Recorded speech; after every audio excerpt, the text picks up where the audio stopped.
Nunca imaginé que un simple sonido, unos pasos lentos sobre la gravilla húmeda, pudiera cambiar nuestra vida para siempre. Era nuestra segunda noche en la casa que habíamos alquilado en medio del bosque, un lugar pensado para alejarnos del ruido, del estrés, de la ciudad y de todo lo que nos estaba consumiendo como pareja. Pero ese silencio perfecto que tanto habíamos buscado se convirtió en una trampa. La neblina rodeaba la casa como un animal inmóvil, y cuando escuchamos el primer golpe suave en la puerta, supe que algo estaba roto en el aire.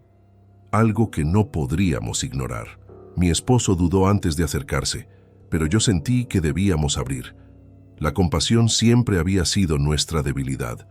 Eran casi las 10 de la noche cuando vimos a la pareja, empapados, respirando rápido, con la ropa llena de barro. Dijeron que su carro se había quedado tirado en la curva de la carretera y que solo necesitaban 1 minuto para llamar a una grúa. La mujer lloraba con una precisión inquietante.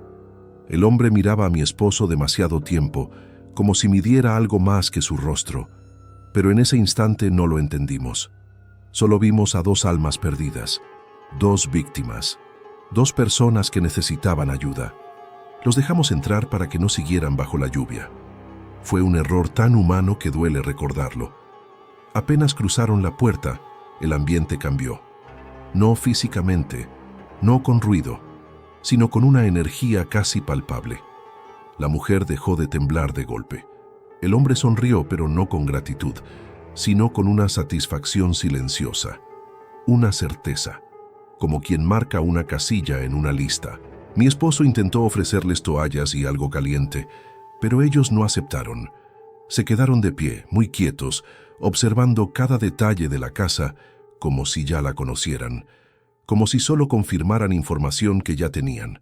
Fue entonces cuando la mujer, con una voz calmada y sin rastro de llanto, dijo algo que me congeló. «Gracias por abrir. Sabíamos que ustedes no serían de los que cierran la puerta». Yo comprendí demasiado tarde que su carro nunca estuvo averiado. Ellos no buscaban ayuda. Nos buscaban a nosotros. Pensábamos que alquilar una casa perdida entre los árboles sería nuestra solución. Después de meses sintiendo que la ciudad nos tragaba vivos, que nuestras conversaciones se convertían en discusiones y que el ruido no nos dejaba escucharnos ni a nosotros mismos, aquella casa aislada parecía una promesa de paz, un lugar donde podríamos reiniciar, o al menos respirar. Pero desde el primer día noté algo extraño. El silencio del bosque no era un silencio natural, era un silencio que observaba, que pesaba, que parecía contener algo escondido entre las sombras inmóviles de los pinos. Durante el día intentamos convencernos de que era solo la ansiedad del cambio. Caminamos por los alrededores, escuchamos el crujir de las ramas bajo nuestros pasos, tratamos de acostumbrarnos a la falta de señal en los teléfonos. Todo parecía casi normal, hasta que cayó la noche. El bosque entero se volvió un cuerpo quieto y expectante. No había insectos, no había viento, no había movimiento. Era como si el terreno supiera algo que nosotros aún no sabíamos. Y cuando escuchamos el primer toque suave en la puerta, supe que ese silencio había sido un aviso. La pareja que apareció empapada en nuestra entrada parecía vulnerable, desesperada, asustada. Sus palabras eran perfectas, su historia convincente, su actuación impecable. Y aunque hubo un segundo, un único segundo, en el que quise cerrar la puerta, elegí hacer lo contrario. Elegí confiar. Ese fue el momento en que regalamos nuestra seguridad, porque cuando ellos cruzaron el umbral, entendí que la vulnerabilidad había sido una máscara, que todo estaba calculado, que nosotros no habíamos decidido nada. Antes de continuar, comenta, suscríbete y dale like, porque lo que estás por escuchar no es solo un relato, es una advertencia real sobre la clase de personas que pueden estudiar tu vida sin que lo notes. Todo ocurrió en las afueras de Douglas, Arizona, un pueblo pequeño donde la oscuridad llega rápido y las respuestas siempre llegan tarde. Allí, bajo ese cielo inmóvil, descubrimos que su carro nunca estuvo averiado. Desde que cruzamos la carretera polvorienta que conducía a aquella casa, una sensación incómoda se instaló en mi estómago. Era como si el bosque supiera que no pertenecíamos allí, Los árboles se inclinaban hacia la entrada, creando un túnel oscuro que parecía tragarse la luz del cielo. Mi esposo intentó bromear sobre ello, diciendo que al menos el lugar era silencioso, pero incluso su voz sonaba distinta, más baja, más tensa. Mientras el auto avanzaba lentamente, sentí que el aire se volvía más espeso, como si cada metro que nos acercábamos significara abandonar algo importante detrás. Y cuando finalmente vimos la casa entre los troncos, supe que no estábamos llegando a un refugio, sino a un escenario. La primera impresión fue extraña. No había nada roto, ni señales de abandono ni indicios de peligro. La casa era de madera oscura, con un porche pequeño y una única luz amarillenta sobre la entrada. Parecía acogedora a primera vista, pero había algo en la quietud del ambiente que no encajaba. Ningún pájaro cantaba, ningún insecto zumbaba, ninguna rama se movía. El silencio no era el de un lugar remoto, era el de un lugar suspendido, detenido, como si alguien hubiera dado una orden y todo hubiese obedecido.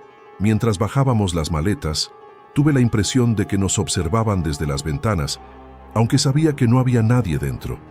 Al menos eso creía entonces. Al entrar, la casa tenía un olor tenue a madera húmeda y a algo más.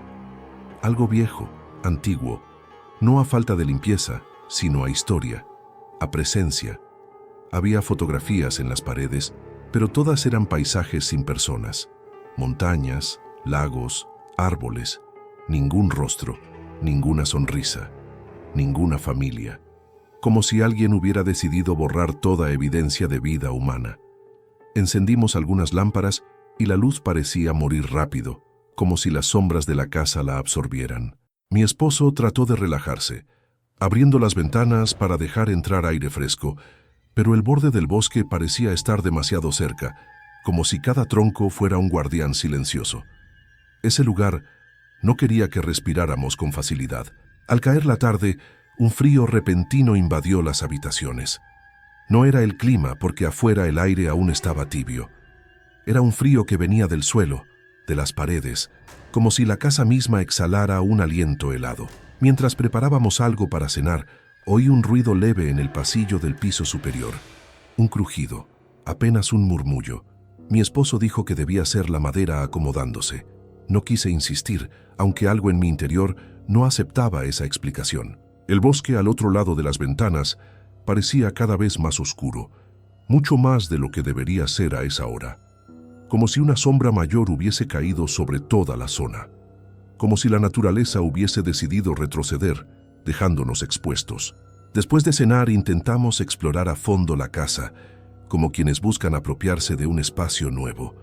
Subimos las escaleras de madera que se quejaban bajo nuestros pies, como si despertaran de un largo sueño. En el pasillo había 3 habitaciones. La primera tenía una cama antigua y una cómoda que olía a humedad. La segunda estaba vacía por completo, lo que me provocó un escalofrío inexplicable. La tercera tenía una ventana amplia que daba directamente al bosque. Cuando me acerqué sentí algo extraño. La sensación de que alguien estaba parado justo detrás de los árboles, demasiado quieto, demasiado atento.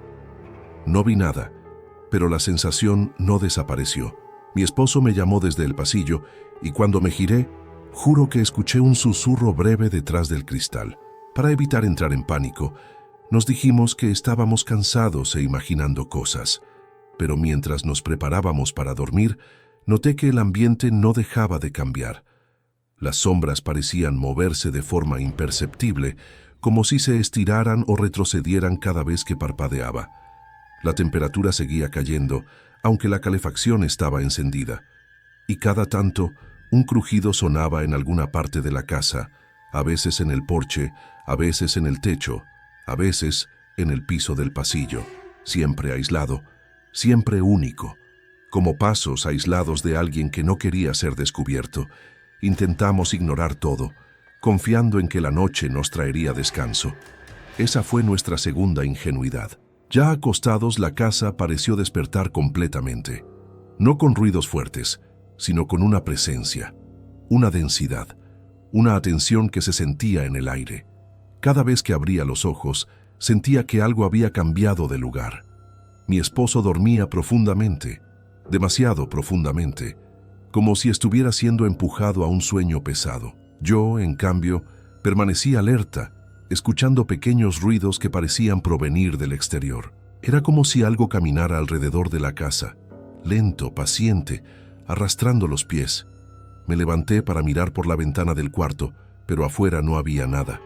Solo oscuridad, oscuridad absoluta, tan densa que ni la luz de la luna lograba atravesarla, como si el bosque hubiera tragado la luz del cielo. Cuando por fin logré cerrar los ojos, un golpe seco me despertó de inmediato. No fue un golpe violento, fue un golpe tenue, preciso, justo bajo la ventana. Me incorporé de un salto y contuve la respiración. Esperé. Nada. Luego otro golpe, esta vez un poco más fuerte. Mi esposo se movió en la cama, confundido, pero no despertó por completo. Me acerqué a la ventana muy despacio y traté de ver afuera. Pero antes de asomarme, un tercer golpe resonó, más abajo, como si viniera del mismo suelo. Sentí el corazón en la garganta, y entonces, por apenas un segundo, me pareció ver una sombra entre los árboles. No una figura, una sombra, como un hueco más oscuro dentro de lo oscuro. Me alejé de la ventana temblando. Respiraba rápido. Intenté despertar a mi esposo, pero él solo murmuró algo y volvió a caer en un sueño pesado. Volví a escuchar pasos afuera, esta vez más claros, más definidos, pasos de alguien que sabía exactamente hacia dónde iba. Caminaban lentos, deliberados, arrastrando algo sobre la tierra. Me acerqué a la puerta del cuarto y apoyé el oído. Los pasos se acercaban al porche. Luego, silencio. Un silencio absoluto, como si aquello hubiera llegado al lugar que buscaba. No sabía si gritar, si esconderme, si despertar a mi esposo por la fuerza. Estaba paralizada. Y entonces finalmente escuché lo que más temía. Un golpe suave en la puerta principal. No fuerte, no violento, suave, educado, como una petición de permiso, como una invitación a cometer un error. Fue la primera vez que tocaron nuestra puerta, la primera señal clara, la primera advertencia. Y nosotros, sin saberlo aún, ya habíamos sido elegidos. El segundo golpe llegó cuando aún intentaba convencerme de que el primero había sido el viento. Pero no había viento. Ni siquiera una hoja se movía en ese bosque silencioso que parecía detenido en el tiempo.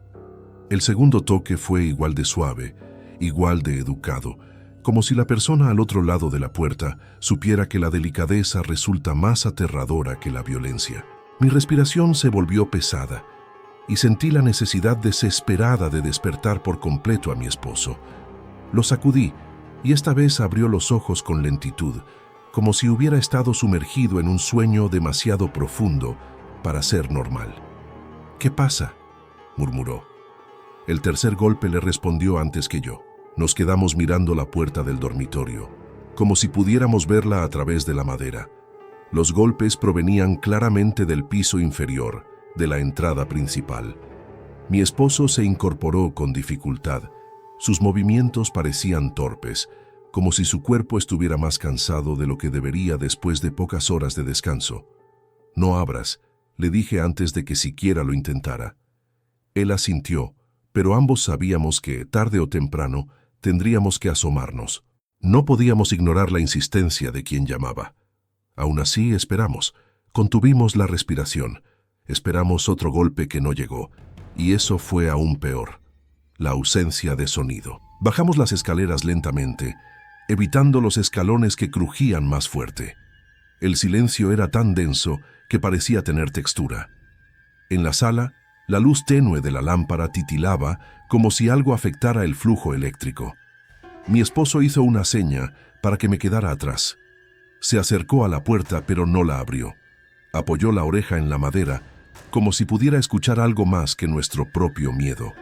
Yo me quedé a unos pasos, temblando. Entonces ocurrió algo que nos congeló. Del otro lado alguien deslizó los dedos por la superficie de la puerta.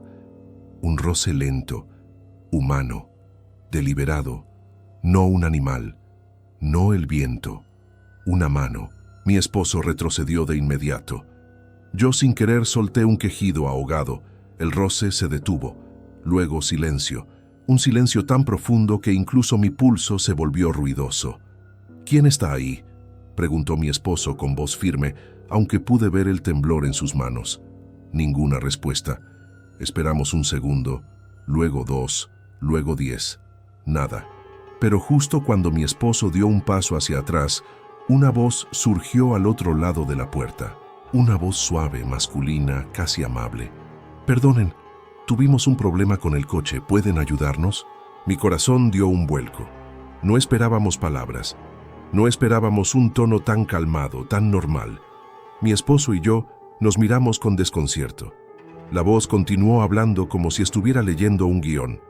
«Solo necesitamos usar el teléfono. Estamos empapados, perdidos, no queremos molestar». Había algo en su tono que me inquietó profundamente.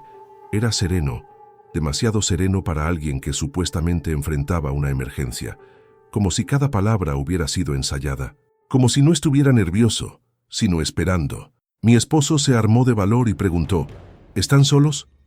Hubo una pausa demasiado larga para ser natural.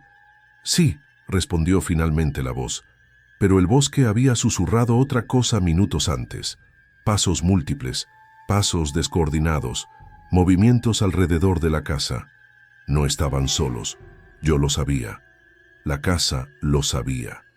El silencio lo sabía. Mi esposo quiso asomarse por la ventana lateral para ver quién estaba realmente en la puerta.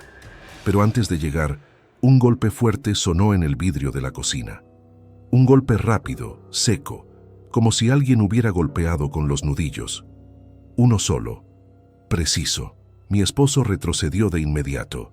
La voz frente a la puerta volvió a hablar, pero ahora ya no sonaba tan amable. Era más directa. «Estamos esperando, ¿saben? No queremos pasar toda la noche aquí». Mi pecho se apretó, esperando. La palabra me atravesó. ¿Esperando qué? ¿Esperando quién? Algo estaba fuera de lugar, algo que aún no entendíamos, pero que nos envolvía como una red invisible. Me acerqué despacio a mi esposo y susurré, «Fue planeado». Él no respondió, pero sus ojos lo confirmaron. Algo dentro de él también lo sabía. No era una coincidencia, no era un accidente, no era ayuda. Era un guión, un método. Y nosotros ya estábamos dentro del escenario.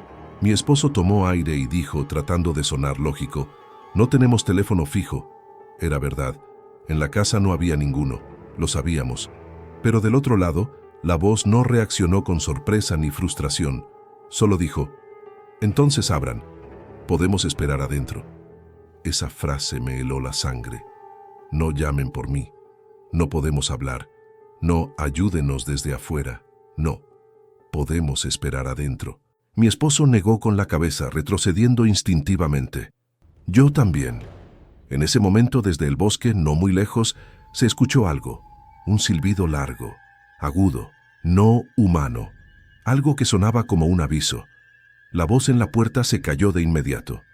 Luego escuchamos pasos rápidos, coordinados, alejándose de la entrada. 1, 2, 3, muchos. La madera de la baranda crujió bajo su peso. La casa quedó en silencio, pero no era un silencio de alivio. Era un silencio de estrategia. Se habían retirado, pero no se habían ido. El silencio que siguió a los pasos alejándose fue peor que cualquier golpe. No era un silencio natural. Era uno que parecía contener algo vivo, algo que nos observaba desde todos los ángulos de la casa. Mi esposo cerró la cortina con lentitud, como si temiera que cualquier movimiento brusco delatara nuestra posición. Yo me quedé inmóvil, escuchando el eco de mis propios latidos en mis oídos. ¿Se fueron?, pregunté en un susurro que parecía ahogarse en el aire pesado de la sala. Mi esposo no respondió. Se quedó mirando la puerta, como si esperara que volviera a abrirse sola, como si supiera que aquello había sido apenas un cambio de turno. Nos quedamos en la sala varios minutos, intentando procesar lo que había ocurrido, pero las sombras de la casa parecían moverse con la respiración misma del bosque. La lámpara parpadeaba levemente, como si la electricidad estuviera siendo manipulada por manos invisibles. Intenté convencerme de que todo eran coincidencias, que la tensión estaba exagerando cada detalle, pero había algo más allí. algo que vibraba en el suelo, en las paredes, en las ventanas. Una presencia que no se había ido, una vigilancia paciente. Finalmente mi esposo se giró hacia mí y murmuró: «No nos están dejando decidir, están esperando nuestra reacción». Esa frase me cayó como un peso en el pecho. Subimos nuevamente al segundo piso porque la idea de quedarnos en la planta baja, tan expuestos, era insoportable. Pero al llegar al corredor, notamos algo que nos heló. La puerta del cuarto que habíamos dejado entornada estaba ahora completamente abierta. No recordábamos haberla abierto así. Mi esposo tragó saliva y avanzó lentamente. Yo lo seguí, aunque cada parte de mi cuerpo me gritaba que retrocediera.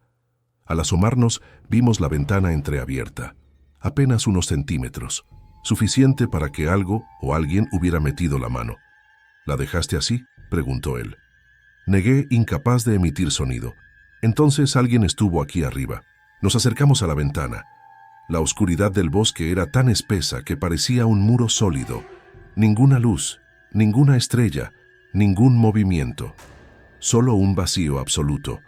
Pero justo cuando mi esposo elevó un poco la cabeza para mirar mejor, un golpecito suave sonó en el vidrio. Apenas un toque, como un dedo pidiendo silencio. Retiró la mano inmediatamente y retrocedió. Yo también. Cerramos la puerta del cuarto de golpe, y por un segundo creí que el miedo me haría perder el control. «No se están probando», dije finalmente. Era una certeza profunda, casi instintiva. Están viendo cómo reaccionamos. Mi esposo quería revisar la casa completa para asegurarse de que no había nadie dentro, pero esa idea me parecía suicida. Cada habitación era un punto ciego, cada rincón una emboscada. Aún así, él insistió en que no podíamos quedarnos parados sin hacer nada. Tomó la pequeña lámpara de emergencia y bajó las escaleras. Yo, a pesar del terror, no podía dejarlo ir solo, así que lo seguí, pegada a él, respirando apenas. La casa olía diferente ahora, no ya a humedad, sino a algo metálico, a algo que no había estado allí antes. La sala parecía más fría, aunque la calefacción seguía encendida. La realidad había cambiado sin hacer ruido. Primero revisamos la cocina. Las ventanas seguían cerradas, aunque algo en el ambiente indicaba que alguien había estado allí hacía poco. La silla junto a la mesa estaba unos centímetros fuera de lugar, lo suficiente para haber sido movida por un cuerpo pasando. No queríamos tocar nada, no queríamos dejar de ver nada. Seguimos hacia el pasillo, donde el aire se volvió más pesado. La lámpara parpadeó, iluminando brevemente la entrada. Y entonces lo vimos. Bajo la puerta principal, por la parte inferior, un pequeño rastro de barro húmedo, como si una bota hubiera presionado contra la madera desde afuera. No era un intento de entrar, era un mensaje. «Sabemos exactamente dónde están». Mi esposo respiró hondo, intentando recomponerse. «Están jugando con nosotros». Y tenía razón. No era solo un intento de invasión, era un cerco psicológico, un desgaste progresivo, un estudio de nuestras reacciones. Cada toque suave, cada silencio prolongado, cada sombra movida pertenecía a una estrategia, algo preparado, algo ensayado, algo de lo que no teníamos control. No sabíamos dónde estaban, ni cuántos eran, ni qué buscaban exactamente, pero sí sabíamos que no se detendrían. No después de haber invertido tanto esfuerzo en acercarse a nosotros. Finalmente, subimos otra vez al segundo piso y nos encerramos en el dormitorio principal. Empujamos la cómoda contra la puerta, cerramos las cortinas, apagamos la luz, nos quedamos en completa oscuridad, solo escuchando. Y en esa oscuridad, lentamente, nuestros oídos comenzaron a captar lo que la casa ocultaba, pasos lejanos en el exterior, rodeando la casa en círculos, respiraciones pausadas bajo la ventana, el crujido leve de algo apoyándose en la pared. Y por fin, un sonido que no olvidaré nunca, un susurro, no desde afuera, desde dentro de la casa, muy cerca del piso, como si alguien estuviera acostado justo contra la madera del otro lado de la cómoda, murmurando apenas audiblemente: «Abram». No gritó, no suplicó, no ordenó, solo esperó. Ese susurro fue la prueba definitiva. Ya no estaban afuera, Nunca habían estado solamente afuera. El susurro detrás de la cómoda nos dejó paralizados, como si nuestros cuerpos hubieran olvidado cómo obedecer. Mi esposo me miró con los ojos muy abiertos, sin comprender, sin poder formular una explicación que no involucrara lo impensable. Aquella voz no provenía de la ventana ni de la puerta principal. Provenía del mismo dormitorio donde estábamos refugiados, de algún lugar que creíamos seguro, de algún punto que no habíamos considerado. Me cubrí la boca para no soltar un gemido. El susurro volvió más suave, más largo, como si degustara nuestro miedo. «Abran». Mi esposo reaccionó primero.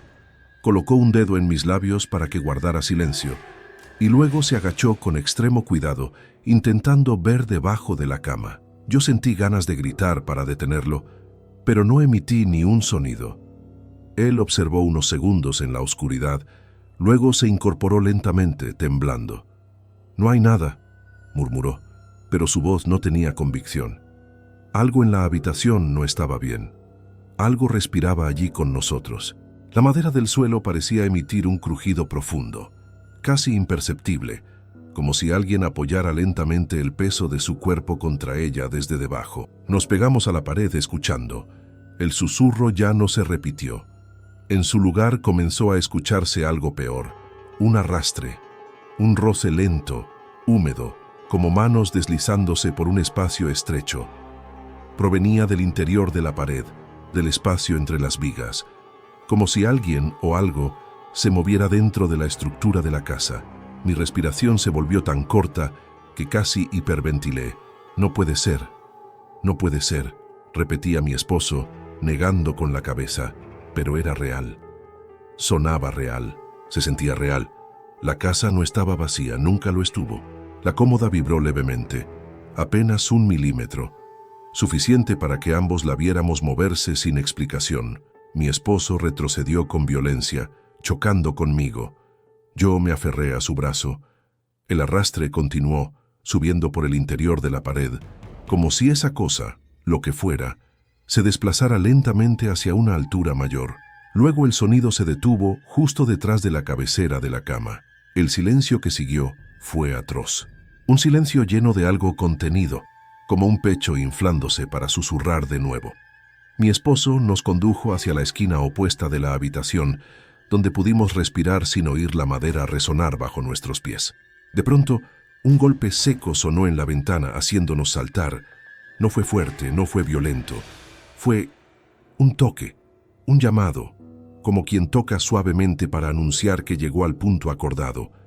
Mi esposo se acercó con sigilo, levantó 1 milímetro la cortina y palideció de inmediato. Se llevó la mano a la boca. Yo me acerqué lentamente, incapaz de no mirar. Cuando levanté apenas la tela, lo vi. Una figura, de pie, completamente quieta, a 3 metros de la ventana. No pude distinguir el rostro, pero sí la postura perfecta, antinatural, como si no respirara, como si fuera un maniquí puesto allí solo para observar. No se movió, no habló, no hizo gesto alguno, solo estaba. Fue entonces cuando entendí la estrategia. No estaban intentando entrar, no necesitaban hacerlo aún. Querían algo más valioso que nuestra casa o nuestras pertenencias. Querían nuestro estado mental. Querían rompernos antes del primer contacto físico. Querían que su entrada fuera tan fácil, tan natural para ellos, que no tuviéramos fuerza para resistir.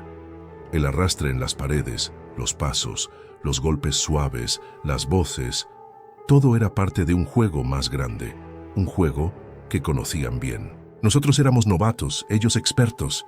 Escuchamos un nuevo ruido, una puerta abriéndose en la planta baja. No la principal, no la trasera.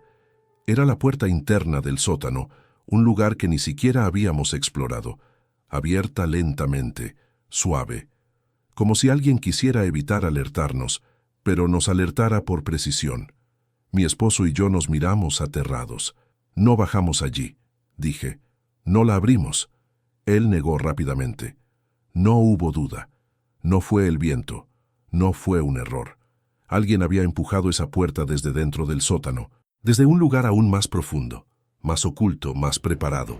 El sonido que siguió fue todavía peor. Unos pasos ascendiendo las escaleras del sótano, no rápidos, no pesados, lentos, como si la persona, o lo que fuera, saboreara cada escalón. Uno. Pausa. Otro. Pausa. Otro. Pausa más larga, como si se detuviera a escuchar nuestra reacción después de cada paso. La madera del piso superior vibraba levemente bajo mi cuerpo. Sentí que mi estómago caía. Mi esposo agarró mi muñeca con tanta fuerza que casi me lastima. «No abras la puerta del cuarto, pase lo que pase», susurró. Los pasos se detuvieron justo debajo de nosotros, en la sala. Se escuchó un exhale profundo. Luego, silencio. Mi esposo contuvo el aliento. Yo también. El bosque afuera seguía mudo.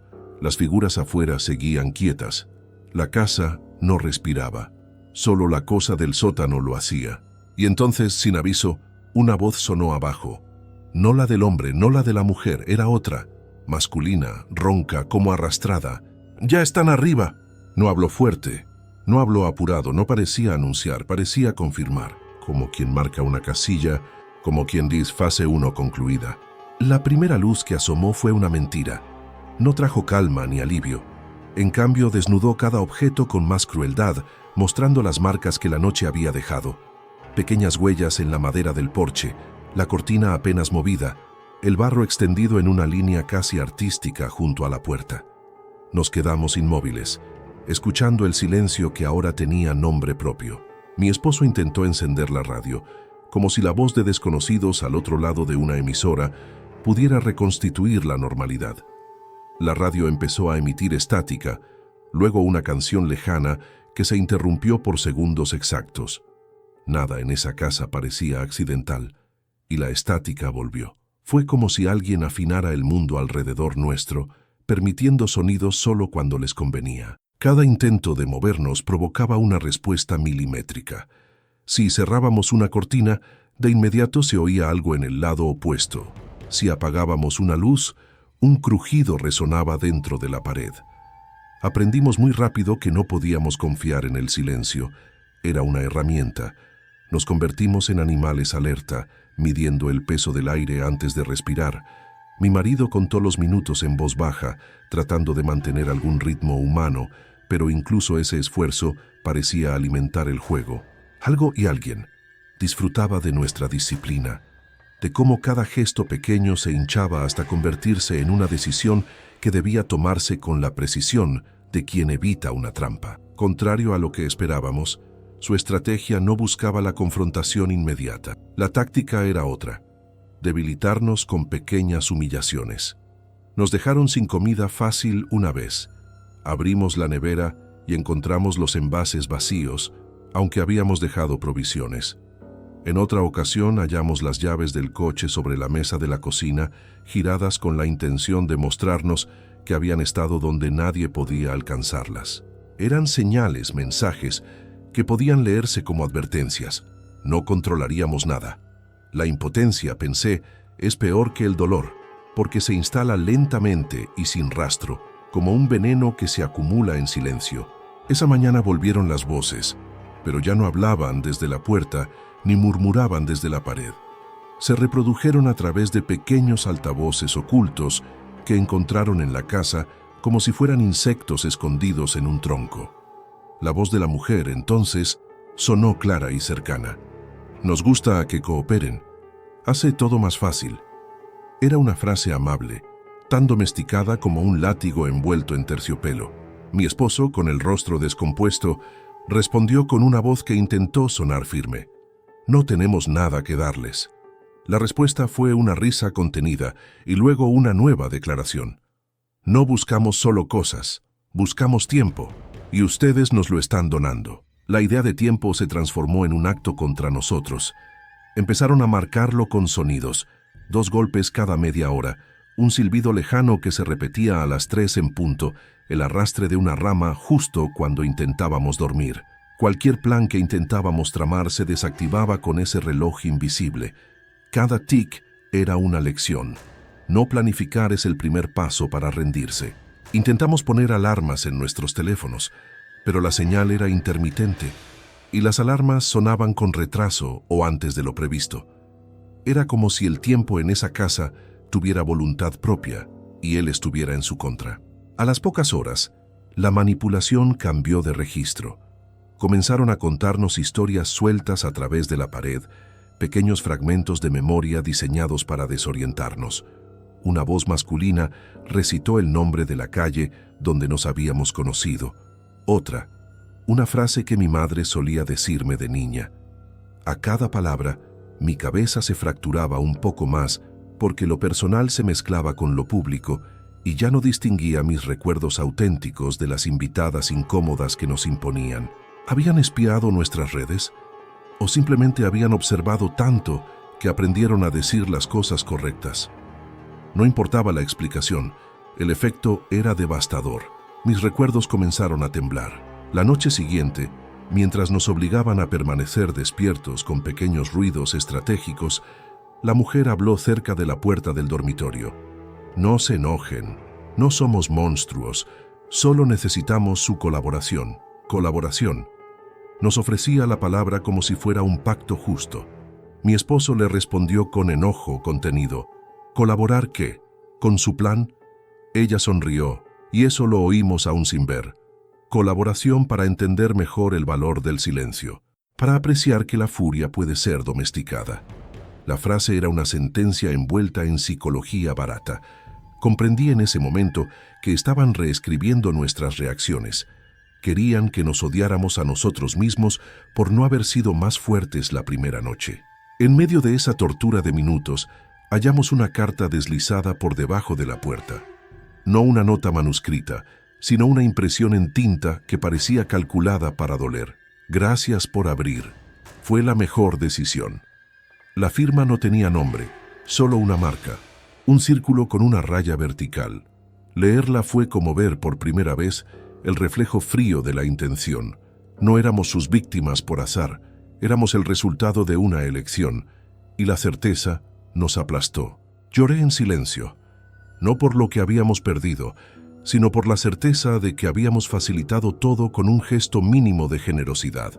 Esa idea me perseguirá el resto de mi vida. Supe allí, temblando junto a mi esposo. Al amanecer quise huir.